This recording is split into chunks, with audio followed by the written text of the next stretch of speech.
지난주와 연결해서 계속 말씀을 드리려고 합니다. 예수님께서 무화과 나무를 저주하실 때 무화과 나무가 뿌리째 말라 죽었습니다. 무화과 나무가 뿌리째 말라 죽었을 때 여기서 세상 사람들이 초점 맞추는 것과 예수님이 초점 맞추는 게 달라져요. 우리 사람들은 무화과 나무가 뿌리째 말라 죽었을 때 깜짝 놀랍니다. 와, 어떻게 저런 일이 일어날 수 있지? 그리고 예수님을 정말 대단하신 분으로 엄청난 초능력과 힘을 가지신 분으로 생각하면서 박수도 보내고 또 한편으로 부러워합니다. 자, 그러면서도 정작 그 사건은 나하고 아무 상관이 없는 거예요.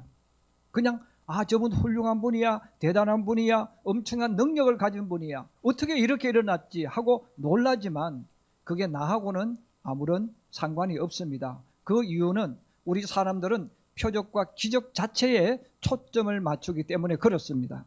그러나 예수님은 기적과 표적에 초점을 맞추지 않았습니다. 예수님이 행하시는 이 기적과 표적은 자랑도 아니고 뽐냄도 아닙니다. 한번 따라해 주세요. 당신도 나처럼 믿음의 눈으로 보고 말하면 이런 일을 행하는 사람이 된다. 예수님께서 기적과 표적에 초점 맞추신 것이 아니라 이 사건을 통해서 제자들에게, 모든 사람들에게, 또 앞으로 예수 믿는 모든 사람이 알려준 답이 뭐냐면 기적과 표적이 아니라 내가 이렇게 한 것처럼 너도 그렇게 한다는 거예요. 그래서 표적과 기적은 구경거리도 아니고 박수 칠 일도 아닌 거죠. 나와 연결되어져 있는 것입니다. 그래서 예수님께서 베드로가 어떻게 이런 일이 일어날 수 있습니까? 이 대답을 했을 때, 야 베드로야, 이렇게 하고 이렇게 하고 이렇게 하면 된다, 이렇게 말씀하지 않았어요. 예수님의 대답은 간단했어요. 하나님을 믿으라 그랬어요. 여러분, 근데 하나님을 믿으라고 하셨는데, 여러분, 하나님을 믿어야 되는데 믿어지지가 않는 거예요. 여러분, 하나님을 믿으라고 했는데 믿어지면 얼마나 좋겠어요. 안 믿어지는 거예요. 안 믿어지기 때문에 예수 믿는 게 어렵다고 말하는 것이고, 믿어지는 사람은 예수 믿는 게 너무 쉬워요. 믿어지니까 얼마나 쉽습니까? 안 믿어지는 걸 믿으려고 하니까 그게 너무너무 힘들고 고통스러운 것이죠. 그 지난주일 예수를, 그러니까 하나님을 믿으라, 믿어지려면 어떻게 해야 되는가? 두 가지 전제 조건을 말씀드렸어요. 첫째는 주의 성령이 임해야 합니다. 그래서 그럼 주의 성령이 어떤 사람에게 임하는가? 온 힘을 다하고 온 마음을 다해 기도하는 사람에게 주의 영이 반드시 임하신다는 거예요. 이게 성경이 우리들에게 알려주는 답입니다. 마가의 다락방에서 기도하는 사람에게 주의 영이 임했습니다. 환난과 고난 속에서 몸부림치며 기도하는 사람들에게 역시 주의 영으로 임했습니다. 과거에만 그런 것이 아니라 지금도 주님 앞에 온 힘을 다하여 기도하는 사람에게 반드시 성령이 임하셨습니다. 그 성경은 우리들에게 이 사실을 알려주는 거예요. 왜 나에게는 주의 성령이 역사하지 않을까? 너 기도 안 하는 거예요. 왜 하나님의 말씀이 왜 내 속에서 믿어지지가 않습니까? 너 기도하지 않는 거예요. 그 두 번째는 성경을 읽고 배워야 합니다. 성경은 하나님이 어떤 분인가를 정확하게 이야기합니다. 여러분, 세상 사람도 하나님을 믿어요. 한번 이야기해 보시면 그들도 신을 믿어요. 하나님 믿어요. 근데 자기 마음대로 신을 믿는 거예요. 그럼 자기가 믿는 그 신이 누구냐? 성경은 알려주는 거예요. 천지를 창조하신 하나님이십니다. 내가 믿는 하나님, 우리가 믿는 하나님, 성경에서 말하는 하나님은 세상 사람들이 말하는 신이 아니고, 내가 말하는 신이 아니고 천지를 창조하신 전능하신 하나님이십니다. 천지를 창조하신 전능하신 하나님에 대해서, 그래서 1장부터 먼저 하나님이 어떤 분인가를 우리에게 알려주는 거예요. 여러분, 주의 영이 먼저 임해야 되느냐, 아니면 성경을 먼저 읽어야 되느냐? 이건 해답이 없어요.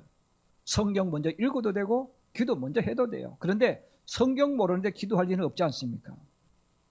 자, 그러므로 하나님의 이 말씀이 내게 믿어져야 되는데, 성경 공부한다고 믿어지는 게 아니에요. 성령이 임해야 되는 거예요. 성령이 임하면 하나님 말씀이 그냥 믿어지는 거예요. 또 하나님 말씀이 믿어지면 하나님 말씀대로 내게 어떤 일이 일어날 찾을 때 그것을 내가 믿음의 눈으로 보여집니다. 보여지니까 나도 모르게 믿음이 있으니까 믿음으로 외치는 거예요. 그래서 오늘 예수님이 23절에서 24절에 이렇게 말씀하셨습니다. 우리 한번 다시 보십시다. 시작. 내가 진실로 너희에게 이르노니 누구든지 이 산더러 들리어 바다에 던져지라 하며 그 말하는 것이 이루어질 줄 믿고 마음에 의심하지 아니하면 그대로 되리라. 그러므로 내가 너희에게 말하노니 무엇이든지 기도하고 구하는 것은 받은 줄로 믿으라. 그리하면 너희에게 그대로 되리라. 할렐루야. 그래서 예수님은 이 무화과나무가 말라 죽은 것을 통해서 바로 제자들에게 중요한 이야기 하는 겁니다. 그래서 우리 많은 신앙인들도 성경 읽으면서 예수님 하셨어.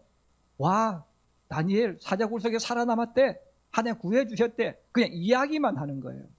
그럼 그 이야기를 하는 것은 주님이 원하는 해답이 아니에요. 여러분, 다니엘에 일어났던 그 일이 나에게 일어나기를 원하시는 거예요. 다니엘에게 나타났던 그 하나님이 바로 나에게 나타나서 하나님은 나의 하나님이 되어져야 되는 겁니다. 자, 그렇게 되어지려면 하나님을 믿으라는 거예요. 결국은 하나님을 믿으라는 이 말은 너는 그냥 지식적인 신앙이 되지 말라는 거예요. 누구한테 들어서 예수 믿는 사람 되지 말라는 거예요. 몸만 교회 왔다 갔다 하는 되지 말라는 거예요. 하나님의 영이 임해야 된다는 겁니다. 나와 하나님이 같이 계시지만 하나님께서 나를 도와주지 않고 구경하는 하나님이 되면 안 된다는 거예요. 그 하나님은 나와 같이 일하시면서 내 속에서 역사해야 됩니다. 자, 그러면 성경은 그래서 주의 영이 임하는 사람들에게 어떤 일이 일어나는가를 창세기부터 요한계시록까지 우리에게 그 해답을 알려줍니다. 그럼 여러분, 하나님의 영이 임하고 주의 말씀이 믿어지는 사람들은 특징이 믿음으로 보고 믿음으로 말하는 사람, 믿음으로 보고 믿음으로 외치는 사람이 되어지는데, 그러면 성경에는 많은 인물들이 있습니다.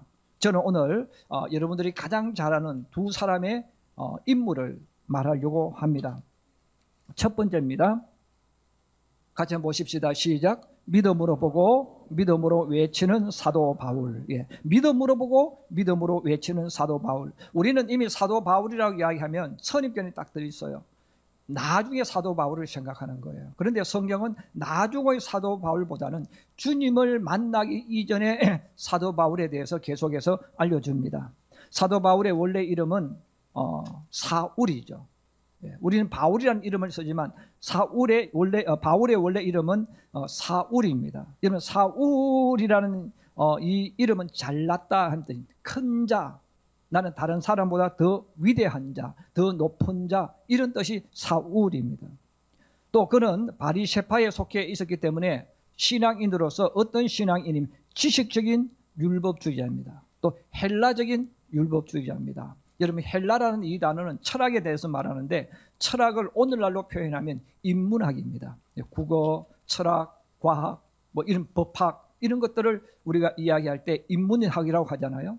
그럼 여러분, 우리가 세상 살아갈 때 와, 저 사람 유식해, 와, 저 사람 똑똑해, 저 사람 논리적으로 정확해, 엄청난 지식을 가지고 있는 사람, 이렇게 말할 때는 헬라적인 학문을 가지고 있는 사람, 인문학을 잘 공부한 사람들을 말할 때 그렇게 말합니다. 그래서 그 사람들은 그들의 머릿속에 철학이 가득 찬 거예요. 지식이 가득 차 있어요. 세상을 이끌어가는 지도층에 속해 있는 사람들이 이렇게 지식적으로 엄청난 힘을 가지고 있는 사람이죠. 자, 이런 사람이 누구였느냐? 사울이라는 청년이었다는 겁니다. 자, 그러므로 사울이 나사렛 예수 자체를 거부했고 불신했습니다. 예수 부활을 전하는 제자들을 붙잡아서 감옥에 보내거나 또 그런 사람들을 회유를 해서 예수를 믿지 못하도록 하는 일을 했어요. 왜 사울이 그 일을 사명으로 느끼고 했을까요? 자기가 헬라의 사고를 가졌단 말이에요. 세상에 지식으로 가득 채워져 있는 거예요. 성경을 읽고 성경을 연구했지만 성경도 어떻게 해석하는 겁니까? 내 지식과 내 경험과 내 상식 가지고 성경을 배우고 익힌 거예요. 그러므로 성경의 모든 것은 지식입니다. 그리고 세상의 학문을 많이 공부했어요. 여러분, 그 위치에서 예수님을 딱 보면 예수님을 믿을 수 없습니다. 왜냐하면 예수는 나무 위에서 죽임을 당했습니다. 성경 신명기서에 나무에 달려 죽은 자는 하나님의 저주를 받아 죽었다 이렇게 말합니다. 그들이 성경을 공부했는데 내가 알고 있는 신명기에 나무에 달려 죽은 그 죄수는 저주받은 거예요. 누구예요? 하나님께. 하나님께 저주받아 나무에 달려 죽은 죄인이 어떻게 메시아가 될 수 있겠어요? 어떻게 그리스도가 될 수가 있겠습니까? 그리고 죽은 자가 부활했다는 말이 되지 않지 않습니까? 죽은 사람이 어떻게 살아납니까? 사람의 상식, 사람의 능력, 사람의 수준에서 보면 죽은 자가 살아난다는 것은 절대로 있을 수가 없습니다. 여러분, 지식적인 사람, 헬라적인 사고를 가지고 있는 이 바울은, 그래서 사울은 절대로 하나님을 믿을 수가 없어요. 절대로 예수를 믿을 수가 없습니다. 자, 그러다가 그가 다메섹 도상으로 가다가 부활하신 주님을 만난 거예요. 그 부활하신 주님을 만난 이후에 성경에 보면 사울이란 이름이 갑자기 바울로 바뀌어집니다. 이런 바울이란 이름은 작은 자란 뜻입니다. 나는 아직 부족한 자, 나는 아주 작은 자, 나는 아무것도 모르는 소인, 이런 뜻이 뭐냐면 바울이라는 것이죠. 여러분, 전에는 사울이었어요. 나는 큰 사람이었어요. 나는 잘난 사람, 나는 똑똑한 사람, 나는 위대한 사람이라고 생각했어요. 그런데 그 사울이 이름이 바울로 바뀌면서 나는 너무 무지한 사람, 나는 아무것도 모르는 사람이에요. 이름이 바울로 바뀌어졌습니다. 그리고 그는 예루살렘에 올라갑니다. 예루살렘에 올라가서 예수님의 제자를 만나는 거예요. 또 예수님 살아서 행했던 그 모든 것을 본 정인들, 예수님의 어머니 마리아, 이런 많은 사람을 만나는 거예요. 만나서, 아니면 또 들은 사람이 또 듣고, 정말 예수가 누구인가, 그 예수가 이 땅에 오셔서 무엇을 하셨는가, 어떻게 죽으셨는가, 이 모든 것들을 다시금 새롭게 듣고 공부를 하기 시작합니다. 그리고 그는 아라비아 사막에 가서 3년 이상의 세월을 오로지 기도하면서 시간을 보냅니다. 자, 이렇게 하면서 사울이 성령으로 충만해졌어요. 자, 충만해진 그 바울을 바나바가 불러서 안디옥 교회에 함께 성경을 가르치는 교사로 갑니다. 그리고 그 안디옥 교회에서 선교사로 파송을 받아서 첫 선교를 떠나게 됩니다. 그 선교를 떠난 것이 바로 구브로 섬입니다. 바로 바나바와 마가의 어머니의 고향, 바로 구브로 섬, 지중해에 있는 키프로스 섬이죠.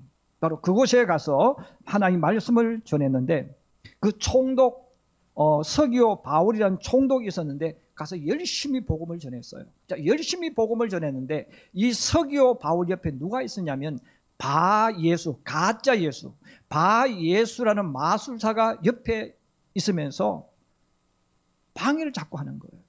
이 총독은 일반 사람이니까, 여러분 TV를 보시면 그 세상에 알려져 있는 마술사들이 나와서 마술 쇼를 보여주잖아요. 그러면 우리 모두 깜짝 놀랍니다. 어떻게 그렇게 할 수 있지?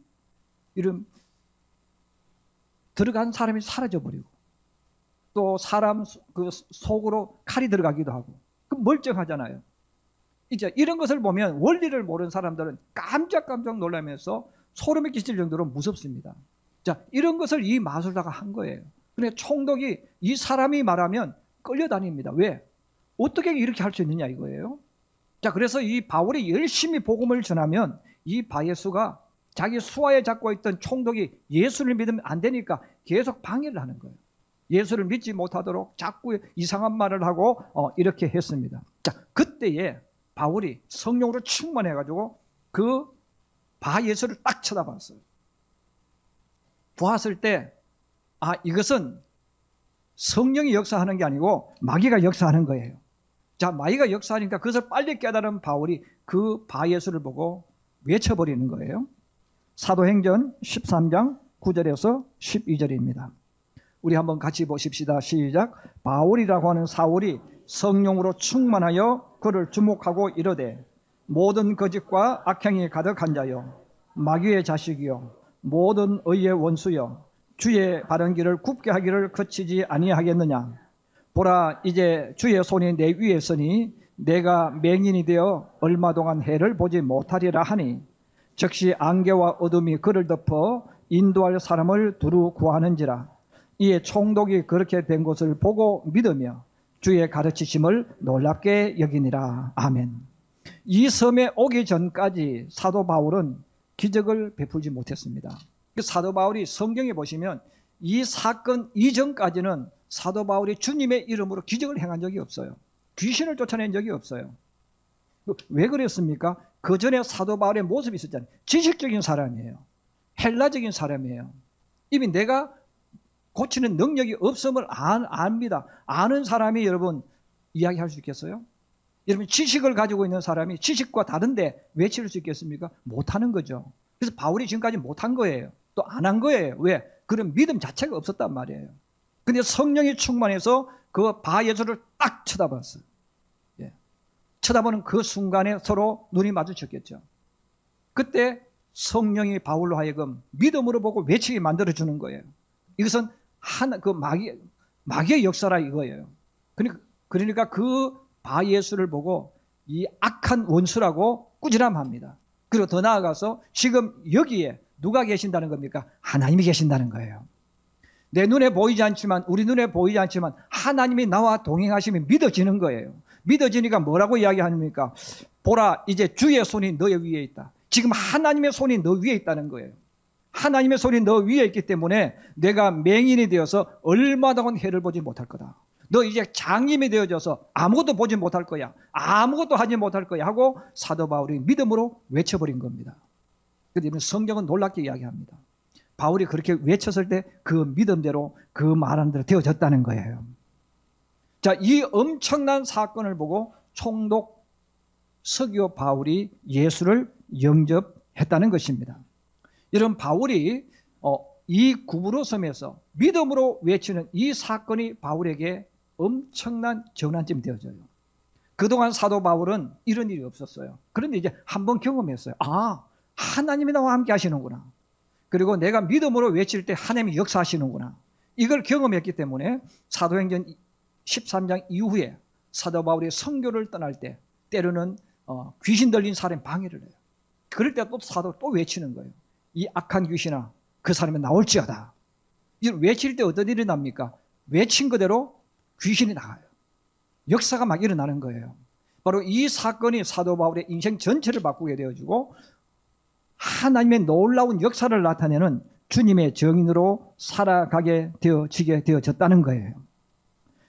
오늘 성경은 우리들에게 바로 이걸 알려주는 거예요. 사도 바울이 믿음으로 보고 믿음으로 외칠 때 그 믿음대로 이루어졌다는 겁니다. 이것은 바울이 위대한 사람, 큰 능력을 가진 사람이라는 뜻이 아니에요. 바울은 우리와 똑같아요. 그가 기적을 베풀었을지라도 우리와 똑같은 거예요. 근데 중요한 것은 영이 충만해지니까 나도 모르게 대상을 바라볼 때 믿음으로 보게 되어지고 믿음으로 외치니까 이루어진다는 거예요. 여러분, 우리가 어떤 일을 하든 무엇을 만나든 지금 우리가 이분은 하나님 나와 동행하세요 말하지만 정말 하나님이 나와 지금 함께 가고 있는 것이 내 눈에 보여져야 되고 믿어져야 됩니다. 이게 믿어지지 않고 보여지지 않는데 내가 어떻게 외칠 수 있겠어요? 그러므로 사도 바울이 보라, 하나님의 손이 지금 너 위에 있어. 지금 하나님이 나와 동행하시는데 그 하나님 지금 함께 계셔. 그 하나님이 너의 눈을 멀게 만들 거야. 어떻게 만들까? 그건 아무도 모르죠. 그냥 믿음으로 외치는 거예요. 자, 믿음으로 외쳤을 때 성경이 우리에게 알려줍니다. 갑자기 바 예수의 눈이 안개처럼 어둠이 밀려와서 보지 못하게 되어졌다는 거예요. 이것은 사도 바울이 만든 게 아니라 하나님이 만드신 거예요. 그러므로 예수님께서 무화과나무가 말라 죽었어요. 뿌리째 말라 죽었어요. 어떻게 말라 죽었습니까? 우리는 대답을 못해요. 왜냐하면 하나님이 하셨기 때문에. 근데 결론이 뭐예요? 그 나무가 어떻게 죽었는지는 모르지만 그 다음날 아침에 와서 보니까 뿌리째 말라 죽어 있었다는 거예요. 그래서 예수님께서 말씀하는 거예요. 내가 이것을 행한 것처럼 너도 나처럼 믿고 기도하면 성령이 역사하면 되어진다는 겁니다. 그래서 예수님께서 누구든지 이 산더러 들리어 바다에 던져지라 하며 그 말하는 것이 이루어질 줄로 믿고 마음에 의심하지 않으면 그대로 되리라. 여러분, 우리 많은 신앙인들이 예수를 믿지만 껍데기 예수를 많이 믿어요. 사업하면서, 직장 다니면서, 공부하면서 우리는 어떤 생각 가지고 예수 믿냐면 하나님을 만나기 이전에 바울처럼 예수 믿는 거예요. 그래서 내가 할 수 있는 것은 기도하는데 내가 할 수 없는 것은 기도 안 해요. 반대로 예수 믿는 거예요. 여러분, 내가 할 수 있는 것은 기도 안 해도 되는 거예요. 여러분들이 기도 안 해도요, 여러분 걸어갈 수 있어요. 여러분 기도 안 해도요, 여러분 두 손으로 밥 떠먹을 수 있어요. 여러분 기도 안 해도 학교 가서 공부할 수 있어요. 이것은 하나님이 이미 주신 거예요. 자, 그런데 주님이 우리에게 원하는 건 뭡니까? 하나님이 하실 수 있는 것을 위해서 기도하라는 거예요. 근데 우리는 안 한단 말이에요. 자, 안 하면서 몇 번 와서 흉내 내고 나서 우리는 이야기합니다. 나 기도해봤는데 안 돼. 예. 여러분, 그래서 성경은, 우리 기도는 땀을 흘리면서 기도하는 거예요. 온 힘을 다해서. 이게 기도입니다. 바로 사도 바울이 똑같은 사람인데, 지식적으로 하나님을 믿을 때는 그 삶 속에 아무런 기적도 일어나지 않고 역사가 일어나지 않았어. 오히려 지식이 많이 들어가니까 같이 하나님을 믿으면서도 다른 사람 이렇게 쳐다보니까 참 허물만 보이잖아요. 자기는 다 거슬리잖아요. 지적질하고 가르치려고 하고 그랬단 말이에요. 근데 주의 영이 임하니까 그런 거 딱 멈추고 자기의 삶을 통해서 하나님을 나타내는 삶이 되어졌습니다. 두 번째로 같이 한번 보십시다. 시작. 믿음으로 보고 믿음으로 외치는 베드로. 예. 이 베드로에 대한 인물은 성경은 크게 두 가지를 나타냅니다. 하나는 성격이 굉장히 급합니다. 성격이 너무너무 급해가지고 생각하는 것보다 행동이 앞서는 사람입니다. 그래서 예수님이 갈릴리 호숫가에서 고기를 잡을 때 부르셨어요. 여러분, 그때 성경이 말합니다. 베드로는 배와 그물을 버려두고 예수님을 따라갔다는 거예요. 만약 여러분들이 일을 하고 있는데 예수님께서 이름 부르셨어요. 나를 따라와 이렇게 말했을 때 여러분 당장 그만두고 가겠습니까? 대부분은 그렇지 않습니다. 왜? 예수님 월급 얼마 주실래요? 나를 훈련시켜서 내 미래를 어떻게 해주실래요? 이런 보장을 받아야 되잖아요. 여러분 사장이 직장에 오라고 했을 때 그냥 예 하고 들어갑니까? 월급도 안 따지고 미래도 안 따지고 대우도 안 따지고 그냥 갑니까? 아니잖아요. 우리는 오라고 하면요 이미 우리는 습관이 된 거예요. 분석하고 따져가지고 얼마 줄지 얼마 받을지 진짜 맞는지 다 비교하는 거예요. 근데 베드로는 예수님 불렀을 때에 안 따졌다는 거예요. 왜? 행동이 앞서는 사람, 성격이 급해요. 그래서 성경에 보면 이 베드로라는 인물은 이렇게 성격이 급하니까 생각하는 게 앞서는 게 아니고 그냥 행동이 앞서가는 사람입니다. 또 하나는 베드로는 굉장히 감성적인 사람입니다. 자, 이 감성적인 사람이기 때문에 여러분 감성이 강한 사람은 굉장히 기뻐하고 즐거워하지만 뒤집어 버리면 절망과 슬픔에 깊이 빠져듭니다. 그래서 여러분 우울증에 잘 빠지는 사람들이 어떤 사람이에요? 감성이 풍부한 사람, 잘 웃는 사람. 이런 사람들이 반대로 뒤집어 버리면 잘 슬퍼하는 사람이 되어요. 이런 사람이 이제 우울증에 많이 빠져 들어갑니다. 베드로가 그렇게 믿고 따랐던 그 예수님이 갑자기 예고 없이 감람산에서 붙잡혀서 십자가에 달려 죽으셨어요. 그것을 베드로가 직접 눈으로 보았습니다. 예수님의 시신을 묻는 것까지 다 보았습니다. 그랬을 때 이 베드로에게 찾아온 것이 뭡니까? 절망입니다. 슬픔입니다. 낙심입니다. 그런데 베드로의 마음속에 갑자기 낙심, 절망, 이 슬픔이 확 밀려오는 거예요. 이 슬픔이 확 밀려오니까 다른 걸 생각을 못합니다. 그래서 막달라 마리아가 찾아와서 베드로에게 이야기했어요. 부활하신 주님을 만난 막달라 마리아가 예수님이 전한 이야기를 해주는 겁니다. 베드로, 예수님 부활하셨어. 우리 성령이 부활하셨어. 그 성령님이 나에게 말씀하셨어. 내가 너희보다 먼저 갈릴리로 가 있을 테니까 갈릴리에서 만나자. 그 말을 했는데도 불구하고 베드로는 그 소리가 안 들려오는 거예요. 그냥 낙심되고 슬픔이 있고 절망만 가슴을 짓누르고 있으니까 무덤을 찾아갑니다. 무덤을 확인해 보니까 시신이 없습니다. 성경은 이렇게 말합니다. 베드로가 고개를 갸웃거렸다는 거예요. 이미 막달라 마리아가 부활하신 주님을 자기가 만났다고 이야기했고 예수님이 부활하셨다고 말했어요. 그리고 무덤에 가서 예수님 부활하셨구나, 갈릴리로 가야지, 그렇게 말해야 되잖아요. 근데 베드로는 고개만 갸웃거리다가 실망하고 또 오는 거예요. 그리고 와서는 동생 안드레와 같은 동네 야고보, 요한 이런 어린 동생들 데리고 야 이제 끝났다, 우리 고향으로 가자. 그리고 고향으로 돌아가는 겁니다. 고향으로 돌아가서 그냥 있으면 슬픔을 못 이겨내니까 다시 바닷가에 가서 그물을 내리고 고기를 잡았어요. 자, 이런 절망과 낙심, 슬픔 속에 있던 그 베드로에게 그 갈릴리 바다에 주님이 찾아오신 거예요. 그 주님을 딱 찾아와서 베드로 주님을 만났어요. 이런 부활한 주님을 만나니까 그렇게 죽었던 베드로가 갑자기 막 기운이 살아나기 시작해요. 막 갑자기 에너지가 넘치기 시작하면서 주님을 만난 이후에 예루살렘으로 곧바로 올라와 버립니다. 그리고 거기서 주님을 다시 만나면서 미래에 대한 이야기를 하고 꿈을 꿉니다. 그리고 예수님이 감람산에서 성천하신 이후에 마가의 다락방에서 기도하다가 성령이 역사합니다. 성령 충만함을 받았어요. 자, 성령이 충만해진 베드로는 그때부터 온몸에 힘이 넘칩니다. 그리고 이 성령 충만을 유지하기 위해서 성경에 보면 시간을 정해놓고 기도하기 시작합니다. 바로 그 베드로가 기도한 시간이 제9시, 우리 한국 시간으로 말하면 오후 3시입니다. 그 베드로는 이 기도의 시간을 딱 정해놓는 거예요. 그리고 다른 일을 다 하다가 그 시간만 딱 되면 기도하러 성전으로 올라갑니다. 또 기도하고 또 내려와서 일하고 또 시간 정해놓고 또 기도하는 거예요. 자, 그렇게 하다가 어느 날 미문에 앉은 걷지 못하는 사람. 그 저는 우리나라 물론 이제 장애인들을 표현하는 비하적인 발음도 있고 그러지만 이 단어가 못 걷게 된 사람 이렇게 말하면 머릿속에 못 걷게 된 사람에 대한 이미지가 별로 없습니다. 그 옛날 성경은 안전병이라고 했잖아요. 그럼 이 사람 태어나서 걷지 못하는 사람, 안전병이 이런 의미가 있었는데 요즘 성경 못 걷게 된 사람 이렇게 나와요. 어쨌든 태어나면서부터 걷지 못하는 못 걷게 된 사람이 그 문에 있었습니다. 사실 이 사람은 오래전부터 거기에 있었던 거예요. 그런데 하루 종일 앉아있는 게 아니겠죠. 사람들이 걷지 못하니까 들것에 들고 와서 내려놓았다가 시간 되면 데리고 가고 하는 그런 사람이에요. 그 베드로가 늘 9시에 기도하러 왔으니까 아마 그 사람을 보았을 수도 있고 안 보았을 수도 있습니다. 근데 여러분, 늘 내가 보았지만 그냥 대충 지나가면서 보는 거예요. 근데 그날은 베드로가 미무도로 딱 가는 그 시간에 그 걷지 못한 사람을 딱 보는데 성경은 이렇게 말합니다. 베드로가 그를 주목하여 보았다. 그냥 본 게 아니고 그냥 지나가면서 하고 본 게 아니고 어느 순간에 딱 베드로의 시선이 그 걷지 못한 사람을 딱 주목했다는 거예요.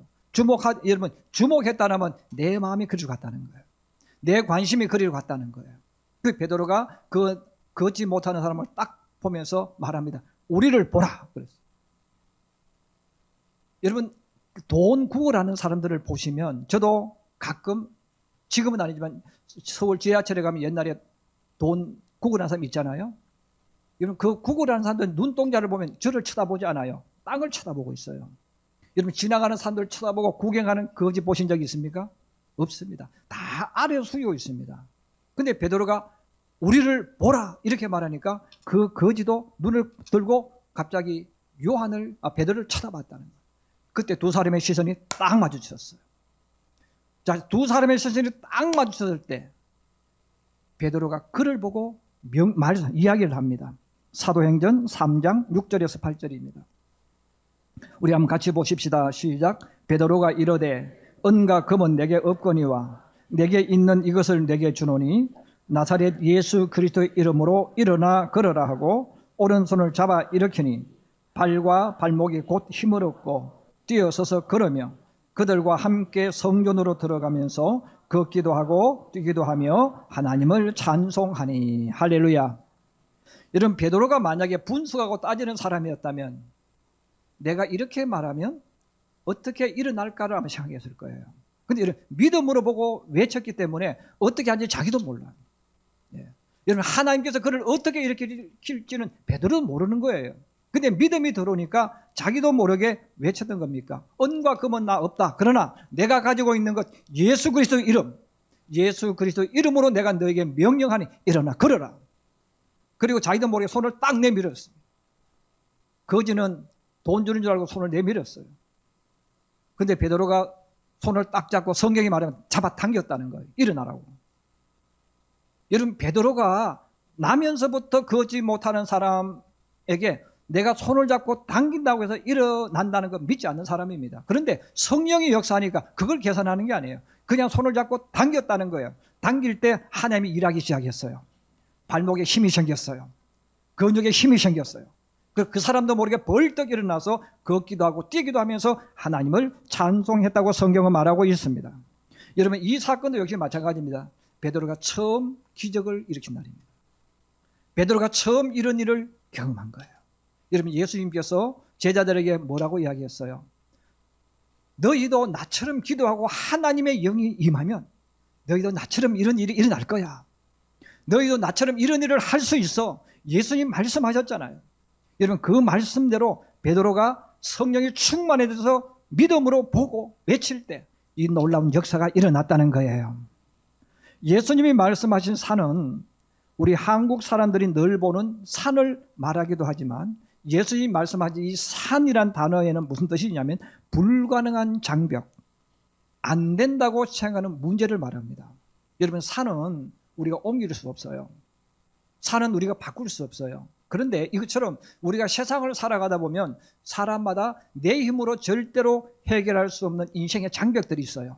산처럼 견고하게 자리 잡고 있어서 내가 절대로 바꿀 수 없는 것이 있어요. 근데 예수님 말씀하셨어요. 너가 세상을 살아가면서 이런 너가 변화시킬 수 없는, 너가 할 수 없는 그런 장벽을 만났을 때 믿고 외치면 그대로 된다는 겁니다. 할렐루야. 바로 하나님은 나는 안 돼가 아니고 너도 된다는 거예요. 내가 한 것처럼 너희도 할 수 있다는 거예요. 근데 우리는 하지를 못해요. 왜 하지 못합니까? 마귀가 사람들에게 계속 의심의 씨앗, 불신의 씨앗을 계속 뿌려요. 그러므로 우리가 예수를 믿지만 성경을 알지만 내가 무언가 좀 하려고 하다가 마귀가 계속 씨앗을 뿌리는 거예요. 야, 기도한다고 되냐? 야, 너 그런 능력도 없는데 되냐? 의사가 안 된다고 하는데 되냐? 과학자들이 틀렸다고 말하는데 그게 되냐? 계속 의심의 씨앗을 뿌려주는 거예요. 또 내가 내 자신을 가만히 되돌아보니까 나는 능력도 없어. 나는 그런 힘도 없어. 그럼 내 스스로 포기하는 거예요. 마귀가 계속 그 씨앗을 뿌리는 거예요. 근데 성령이 역사하면 이런 의심이 떠나갑니다. 이 마귀가 역사하면요, 절망이 떠나가요. 그리고 나도 모르게 하나님이 하실 눈으로 보여지기 시작해요. 이런 믿음의 눈은 내 능력으로 할 수 있는 일을 보는 것이 아니라 하나님의 시각으로 보는 겁니다. 하나님이 하실 일을 보는 거예요. 하나님이 하실 일을 보니까 나도 모르게 외치고 나도 모르게 선포하는 거예요. 그랬을 때 그 믿음대로 하나님이 역사하신다는 겁니다. 성령으로 충만해지면 천지를 창조하신 하나님이 믿어지기 시작합니다. 그리고 하나님이 믿어지기 시작하면 예수님이 행하신 일들, 사도들이 행한 일들이 믿어지는 거예요. 그럼 여러분, 사도들이 할 수 있으면 나도 할 수 있잖아요. 여러분, 베드로가 하는 일은 나도 할 수 있어요. 여러분, 목사님이 하는 일은 성도들이 할 수 있는 거예요. 여러분, 목사와 성도가 다른 게 뭐가 있어요? 여러분, 목사와 사도가 다른 게 뭐가 있어요? 다 같은 사람이잖아요. 다 똑같은 사람이에요. 그 예수님이, 사람으로 오신 예수님이 보여주시는 것은 신이 하는 게 아니라 누구든지 할 수 있는 것. 하나님을 정말 제대로 믿으면 누구든지 할 수 있는 것을 우리에게 보여주시는 겁니다. 아브라함이 받은 축복, 이삭과 야곱이 받은 축복은 나의 축복임이 믿어지는 거예요. 야곱과 요셉이 꿈꾸었던 그 꿈이, 다윗에게 주었던 그 비전이 나의 비전으로 믿어지는 겁니다. 여러분, 믿어지니까 어떻게 합니까? 기도하고 하나님 말씀 붙잡고 또 나아가고 또 기도하는 거예요. 사랑하는 우리 성도 여러분, 주의 성령이 내게 임재하기를 갈망하며 사모하기를 주의 이름으로 축복합니다. 사모하는 마음이 강한 사람은 기도하게 되어 있어요. 하나님의 영이 내게 정말 임하기를 사모하는 사람은 간절하게 기도하는 거예요. 근데 기도하지 않는다는 말은 사모하는 마음이 별로 없든지 마귀가 던지는 의심의 씨앗이 그에게 들어와서 스스로 하지 않는 둘 중에 하나입니다. 오늘날 너무나 많은 현대 기독교인들은 자기 삶 속에 표적과 기적을 일으키지 못해요. 내 삶 속에 표적과 기적을 일으키지 못한다는 말은 어떤 뜻입니까? 교회를 그냥 다니는 사람, 하나님과 아무 상관없이 자기 열정, 자기 노력으로 살아가는 사람이에요.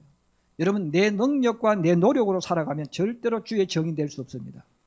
절대로 하나님을 나타낼 수 없습니다. 하나님의 은혜로 살아야 됩니다. 하나님의 능력이 나의 능력이 되도록 만들어야 됩니다. 그래야 그 사람들이 나를 보고 나는 너를 보니까 하나님 살아계심을 믿겠다, 이 고백이 나올 수 있잖아요. 바로 예수님께서 제자들에게 바로 이걸 알려주는 거예요. 저는 우리 성도들이 자기 지식, 자기 노력, 자기 경험 가지고 살아가는 성도들이 아니라 내가 하나님 내게 주신 이 능력과 내 이 은사에다가 하나님이 함께하는 역사를 더해서 여러분의 삶을 열어가고 만들어가는 우리 모든 성도들이 되기를 주의 이름으로 부탁합니다. 그게 예수 믿는 사람이고 주님을 나타내는 삶입니다. 그리고 그런 삶은요 항상 창조의 일이 나요. 여러분 속에 절망이 찾아오고 여러분 속에 이거는 안 돼, 이런 일이 찾아올 때마다 내 신앙을 재점검해서 나는 안 되지만 하나님은 되게 하신다는 것, 여러분 하나님 만드신다는 것을 여러분 기억하면서 꿈을 가지고 비전을 가지고 저 높은 것을 향해 걸어가고 달려가는 우리 모든 성도들이 되기를 주님의 이름으로 축복합니다.